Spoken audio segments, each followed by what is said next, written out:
Hello అండి, welcome back to our channel. Tomato egg curry చాలా బాగుంటుందండి. మనకు అచ్చం బయట చేసిన టేస్ట్లోనే ఉంటుంది. అంటే మనం హోటల్స్కి వెళ్ళాల్సిన అవసరం లేకోకుండా ఇంట్లోనే కడుపు నిండా అయితే తినొచ్చు. సో వీడియోలోకి అయితే వెళ్ళిపోదాము. ఫస్ట్ ఎగ్ కర్రీ కోసం ఇట్లాగా ఎగ్స్ అయితే తీసుకొని అవి మునిగేంత వరకు వాటర్ పోసుకొని ఒక విజిల్ వచ్చేంత వరకు మూత పెట్టేసుకొని కుక్కర్ మీద అయితే ఉడికించుకోవాలి. ఇప్పుడు నేను ఆ కర్రీలోకి మసాలా అయితే ప్రిపేర్ చేస్తున్నాను. దాంతో కట్ చేసుకున్న ఇట్లాగా ఎండు కొబ్బరి, పొట్టు తీసుకున్న తెల్లబాయలు, అలాగే 1 ఇంచు అల్లం ముక్క, కట్ చేసుకున్న ఆనియన్స్, టమోటా ఇవన్నీ వేసేసుకొని టేస్ట్కి తగ్గట్టు 1 స్పూను ఉప్పు, 1 స్పూను కారము ఇవన్నీ వేసుకొని కూడా మనం మెత్తగా పేస్ట్ లాగా అయితే చేసేసి పెట్టుకోవాలి. సో ఈ గ్రేవీని మనకు మంచి టేస్ట్ అయితే వస్తుందండి కర్రీలో. ఇట్లాగా మనం మిక్స్ చేసి పెట్టేసుకున్నాము అంటే ఈ కర్రీకి మంచిగా వస్తుందన్నమాట. చాలా లుక్ బాగుంటుంది అండ్ టేస్ట్ కూడా బాగుంటుంది. ప్రిపేర్ చేసుకున్న గ్రేవీని పక్కన పెట్టేసి ఇప్పుడు ఎగ్స్ అయితే మనకు బాయిల్ అయిపోయాయి. సో పైన పొక్కంతా తీసేసి నేను చూపిస్తున్నటువంటి ఒక్క ఎగ్కి 3 సైడ్స్ ఘాట్లు అయితే పెట్టుకోవాలన్నమాట. ఘాట్లు పెట్టుకోవడం వల్ల మనకు గ్రేవీ అంతా కూడా ఎగ్గులోకి పోయి మంచి టేస్ట్ అయితే వస్తుంది. సో ఇప్పుడు ఆ ఎగ్స్ని మనం ఫ్రై అయితే చేసుకోవాలి. దానికోసం బాండోలు అయితే పెట్టుకొని ఒక 2 to 3 టేబుల్ స్పూన్స్ ఆయిల్ అయితే వేసుకోవాలి. ఆయిల్ హీట్ ఎక్కిన తర్వాత ఇట్లాగ మనం వలిచి పెట్టుకొని ఘాట్లు పెట్టుకున్న ఎగ్స్ అయితే వేసేసుకొని కింద అడుగంటుకోకుండా మనం టాస్ చేసుకుంటూ వేపుకోవాలన్నమాట. దీంతోనే ఉప్పు, కారం, పసుపు అయితే యాడ్ చేసుకొని మనం ఎగ్స్ అయితే ఇట్లాగ ఫ్రై చేసుకుంటే మనకు పైన లేయర్ అనేది చాలా బాగొస్తుంది. మొత్తం ఇట్లా కలిపేసిన తర్వాత ఎగ్ పైన లేయర్ అనేది మనకు కొంచెం క్రిస్పీగా తయారవుతుంది అనమాట. అప్పుడు మనం ఎగ్స్ తింటుంటే మంచిగా ఉంటుంది. సో ఇట్లాగా మనకు కలర్ చేంజ్ అయ్యి పైన గోల్డెన్ బ్రౌన్ కలర్ అయితే వస్తుంది. సో ఆ స్టేజ్లో గ్యాస్ అయితే ఆఫ్ చేసేసుకొని ఎగ్స్ అయితే పక్కన ఒక గిన్నెలోకి అయితే ట్రాన్స్ఫర్ చేసి పెట్టుకోండి. ఇప్పుడు అదే బాండవుల్లోకి కొంచెం ఆయిల్ అయితే యాడ్ చేసుకోవాలి. ఆయిల్ కాస్త హీట్ ఎక్కిన తర్వాత ఆవాలు, జీలకర్ర వేసుకొని ఈ 2 కాస్త వేపుకున్న తర్వాత మనం ముందుగానే కట్ చేసుకున్న ఆనియన్స్, ఒక మీడియం సైజ్ ఆనియన్ అయితే తీసుకొని ఆనియన్ కూడా దీంతో వేసుకొని కొంచెం కలర్ చేంజ్ అయ్యేంత వరకు కూడా మనం వేపుకోవాలి. ఇక్కడ చిన్న ఆనియన్ ఒకటైతే సరిపోతుందండి. మనం గ్రేవీలో ఆల్రెడీ ఆనియన్ యాడ్ చేసాం కాబట్టి ఎక్కువైతే యాడ్ చేసుకోవాల్సిన అవసరం లేదు. ఆనియన్స్ కాస్త కలర్ చేంజ్ అయిన తర్వాత ఒక టమోటాని ఇట్లాగా పెద్ద సైజ్ టమోటాని కట్ చేసుకొని చిన్న పీసెస్గా అవి కూడా దీంతో అయితే యాడ్ చేసేసుకోవాలి. టమోటా కాస్త మెత్తబడేంత వరకు కూడా మనం ఒక 2 మినిట్స్ ఇట్లా కలుపుకుంటూ అయితే వేపుకోవాలి.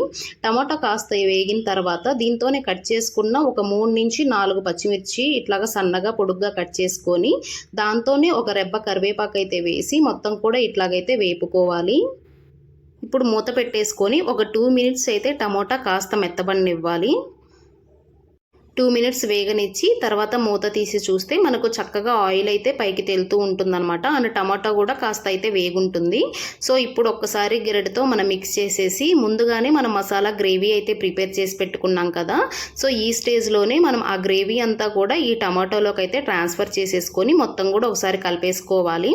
సో ఈ గ్రేవీ వల్ల మనకు చాలా మంచిగా ఉంటుందన్నమాట టేస్ట్ అయితే. సో అందుకనేసి నేను టమాటాలు ఎక్కువైతే యాడ్ చేయకోకుండా కొంచెం అయితే ఒక మీడియం సైజ్ టమాటా అయితే కట్ చేసుకొని యాడ్ చేసుకున్నాను. ఎందుకంటే గ్రేవీలో కూడా మనం ఆల్రెడీ యాడ్ చేసాం కదా.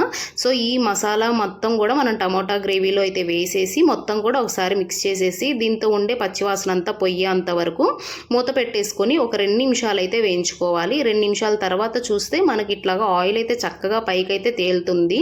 ఇప్పుడు మనం మిక్సీ ఆల్రెడీ పట్టి పెట్టుకున్నాం కదా గ్రేవీ. సో ఆ గ్రేవీ కడిగేసి సో ఆ మిక్సీలో వాటర్ పోసేసి ఒక సగం గ్లాస్ వరకు వాటర్ అయితే వేసేసుకొని ఈ గ్రేవీని మొత్తం కూడా ఒకసారి అయితే కలుపుకోవాలి. కలిపేసుకొని మూత పెట్టేసుకొని ఇంకో 2 మినిట్స్ అయితే బాయిల్ అవ్వనివ్వాలి. సో మధ్యలో మనమైతే గెరటితో కలబెడుతూ ఉండాలి, లేదంటే అడుగంటే ఛాన్స్ అయితే ఉంటుంది. సో మూత తీసేసి చూసిన తర్వాత మనకు చక్కగా ఆయిల్ అయితే బబుల్స్ లాగా అయితే ఫామ్ అయిపోయి మనకు పైకైతే వస్తుంది. సో మొత్తం కూడా ఒకసారి కలిపేసుకొని ఇప్పుడు దీంతో మసాలాస్ అయితే యాడ్ చేసుకోవాలి. సో దాంతో మనం ఉప్పు, కారం మాత్రమే యాడ్ చేసాం కదా. ఇప్పుడు గరం మసాలా ఉంటే యాడ్ చేసుకోండి, లేదంటే లేదు. నేను ఇక్కడైతే యాడ్ చేయలేదు. సో జీలకర్ర పొడి, అలాగే ధనియాల పొడి, ఉప్పు కొంచెం, కారం కొంచెం, సో టేస్ట్కి తగ్గట్టు కూడా మనం యాడ్ చేసుకోవాలి. ముందు గ్రేవీలో యాడ్ చేసుకున్నాం కాబట్టి ఇన్ కేస్ మీరు చెక్ చేసుకొని సరిపోలేదు అనుకుంటే మాత్రమే ఇక్కడైతే యాడ్ చేసుకోండి. సో ఇప్పుడు ఒక టీ గ్లాసు వాటర్ అయితే యాడ్ చేసుకొని మొత్తం కూడా కలిపేసి ఒకసారి మూత పెట్టేసుకొని ఒక 2 మినిట్స్ అయితే మగ్గనివ్వాలి బాగా. గ్రేవీ అంతా కూడా చక్కగా మనకు పైన ఒక లేయర్ లాగా ఫామ్ అయిపోయి కొంచెం నురుగు కడుతుందనమాట. సో ఈ స్టేజ్లో ఒకసారి మొత్తం కూడా కలిపేసేసుకోవాలి. మనం ముందుగానే ఇక్కడ వేయించి పెట్టుకున్నాం కదా ఎగ్స్, సో ఆ ఎగ్ మొత్తం కూడా ఈ కర్రీలో అయితే వేసేసుకోవాలి ఆయిల్తో సహా. సో మొత్తం కూడా ఒకసారి అయితే మిక్స్ చేసేసుకోవాలి. ఆయిల్కి ఈ గ్రేవీకి మొత్తం కూడా టెక్స్చర్ పట్టేటట్టు కూడా ఒకసారి కలుపుకొని ఒక గుప్పెడు కొత్తిమీర కట్ చేసింది దీంతో అయితే వేసుకోవాలన్నమాట. కొత్తిమీర యాడ్ చేయడం వల్ల కూడా మనకు మంచి ఫ్లేవర్ అయితే వస్తుంది కర్రీలో. సో ఇట్లాగా కొత్తిమీర యాడ్ చేసుకొని ఒకసారి కర్రీని మొత్తం కూడా మిక్స్ చేసేసుకోండి. ఇప్పుడే ఉప్పు కారం చెక్ చేసుకొని చాలకపోతే వేసేసుకోవాలి. సో మొత్తం అట్లాగా మిక్స్ చేసేసుకొని మనం మూత పెట్టేసుకొని ఒక 5 మినిట్స్ సిమ్లో అయితే ఉడికించుకున్నాము అంటే మనకు టమాటా ఎగ్ కర్రీ అయితే రెడీ అయిపోతుందండి. చాలా చాలా టేస్టీగా ఉంటుంది. సో ఈ స్టేజ్లో మనము గ్యాస్ ఆఫ్ చేసుకొని 5 మినిట్స్ తర్వాత సో కూల్ అయిన తర్వాత కాస్త చల్లారిన తర్వాత మనం వేడి అన్నంలోకి కానీ చపాతీలోకి కానీ సర్వ్ చేసుకొని తింటే చాలా చాలా బాగుంటుంది. సో ఈ ఎగ్ కర్రీ రెగ్యులర్గా కాకుండా ఒకసారి ఇలా కూడా ట్రై చేయండి, మీకు కూడా ఖచ్చితంగా నచ్చుతుంది. ఈ వీడియో నచ్చితే లైక్ చేసి షేర్ చేసి కామెంట్ చేయండి. మీ ఫ్రెండ్స్ అండ్ ఫ్యామిలీ మెంబర్స్కి షేర్ చేయండి.